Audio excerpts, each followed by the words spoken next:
जब ये कहा जाता है कि सौरव गांगुली ने भारतीय क्रिकेट को आक्रामकता दी, सचिन तेंदुलकर ने इसे मजबूती और शोहरत दी, तो बहुत लोगों को ठीक ठीक समझ नहीं आता।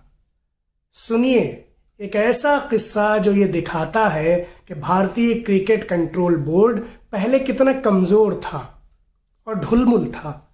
साल था 1974। भारतीय टीम इंग्लैंड के दौरे पर जाने वाली थी। इस टीम में पहली बार सुधीर नायक नामक खिलाड़ी को शामिल किया गया था। इंग्लैंड दौरे पर जाना किसी भी नए खिलाड़ी के लिए बहुत बड़ी बात होती थी, इसलिए मीडिया और प्रशंसक दोनों सुधीर नायक को हाथों हाथ लेने लगे। सीरीज के दूसरे टेस्ट की दूसरी पारी में सुधीर ने बेहतरीन 77 रन बनाए। ऐसा लग रहा था कि भारत को एक उम्दा बल्लेबाज मिल चुका है। हर तरफ सुधीर की पारी के चर्चे हो रहे थे। मगर अगले दिन 25 जून 1974 को कुछ ऐसा हुआ जिससे सुधीर नायक का करियर तो खत्म हुआ ही, भारतीय क्रिकेट कंट्रोल बोर्ड भी बहुत बुरी तरह से सवालों के घेरे में आ गया। दरअसल इस दिन दोपहर को सुधीर नायक खरीदारी करने के लिए लंदन के एक स्टोर पर पहुंचे। उन्होंने वहां काफ़ी खरीदारी की। 20 जोड़ी मोजे लिए, 1 जोड़ी जूते लिए और भी बहुत सामान खरीदा।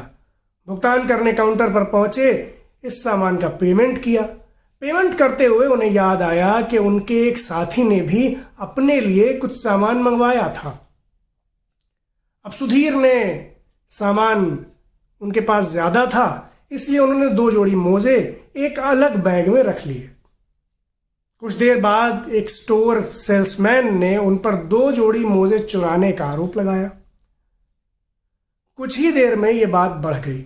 स्टोर के अधिकारियों ने सुधीर पर 2 जोड़ी मोजे चुराने का आरोप लगाया और उन्हें कहा कि वो जानबूझकर इन मोजों का भुगतान नहीं कर रहे थे, इन्हें अलग रख रहे थे। सुधीर का कहना था कि जब वो 20 जोड़ी मोजों का भुगतान कर सकते हैं तो 2 जोड़ी का भी कर सकते हैं। मगर स्टोर के अधिकारी उनकी बात से सहमत नहीं हुए। मामला भारत के राष्ट्रीय क्रिकेटर का था, इसलिए बात बढ़ती चली गई। ब्रिटिश मीडिया ने सुधीर को चोर कहकर संबोधित किया। मोजा चुराने की खबर अखबारों में छपी। सुधीर की बहुत बदनामी हुई। उनका पक्ष जाने बगैर ही लोग उन्हें चोर कह रहे थे और उनका पक्ष सामने आ नहीं रहा था, क्योंकि भारतीय बोर्ड ने उन्हें मीडिया से बात करने से साफ मना किया था। कहा तो यह भी गया था कि बोर्ड ने सुधीर से गलती मांगकर माफी मांगने को कह दिया था। भारतीय क्रिकेट प्रेमियों की सहानुभूति सुधीर के साथ थी, लेकिन बोर्ड इस मुद्दे पर सुधीर के साथ नहीं खड़ा हुआ।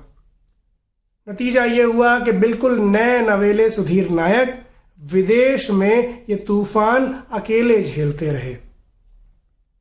सुधीर, उन पर इस बदनामी का बहुत बुरा असर हुआ ये कि सुधीर नायक मानसिक तौर पर बहुत प्रताड़ित हुए, अवसाद में चले गए और उनका पूरा खेल इस घटना के साये में घुटकर रह गया। मोजे चुराने के इस घटिया आरोप ने उनका करियर खत्म कर दिया।